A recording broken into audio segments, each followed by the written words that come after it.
Whether you work in construction, healthcare, IT, AI is changing or will change the way you conduct your jobs. Law enforcement officers in the state of Nebraska and presumably around the United States are no different. Here are 5 different ways that I'm seeing AI used in investigations and that are starting to show up in courtrooms across the state of Nebraska. So the first is automated transcripts. So an officer wears a body camera, they show up to a scene, they may interview 5, 10, 20 people within an hour and a half. AI can make a transcript in seconds. It can save them a lot of time in writing their reports and following up and saving time on those reports. The second way that we're seeing is facial recognition. So they have a suspect that may allegedly have stolen from a Hy-Vee or a Shields or something like that. If they have a photo that is good enough of that individual's face, there's AI systems that tap into databases to locate potential matches. So you may get a list of 5, 10, 20 people, and that helps officers kind of start their investigation and follow up with potential suspects. What systems they're tapping into, I don't know. I haven't had a case where I've really had to dive into that. I just know that it exists and it is being used. There's systems called ShotSpot and other similar AI systems that their goal is to detect gunshots.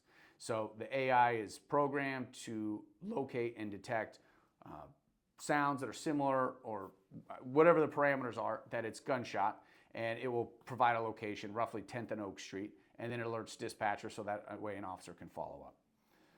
One that can be kind of spooky is automated license plate readers. So on highways across the United States, there's these cameras that are they're powered by AI and they're just filtering every license plate that comes through, and it's just getting stored somewhere. And later, police can go back and they can access this database and they can see the movements of that vehicle. So it could be very helpful to you as far as, hey, my car was stolen, I want to see where it is, and they can locate, it's in Reno, Nevada. It can also be kind of spooky that law enforcement officers can pattern your movements without a warrant, and they're tracking you all across the country. And we'll probably make a longer video on that because it is kind of spooky. Another one that I see is evidence management. So cell phones are becoming more and more part of any investigation. And when you do a cell phone dump, it comes out and they use programs like Cellbrite, and I'm sure there are others. But there can be hundreds of gigabytes or even terabytes of information on these phones, right? Tens of thousands, hundreds of thousands of text messages, same amount of emails, pictures, phone calls, social media platforms, all of this. There's so much data on a phone. I mean, my phone's backed up for 10 years.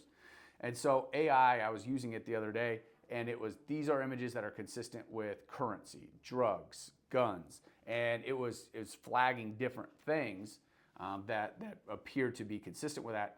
And so that we're starting to see more and more commonly because cell phones are getting dumped more and more commonly in relation to investigations.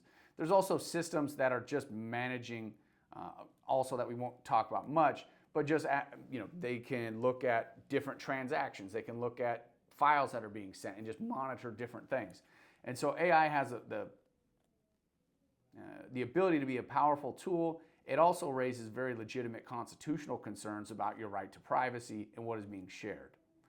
My name is Seth Morris, attorney at Liberty Law Group. Thanks for taking the time to watch this video. Believe it or not, a lawyer talks a little longer than intended. That's the way it goes. But AI, it's just so interesting, and it has the ability to impact every facet of our lives, and it's something that I'm following closely. Thank you.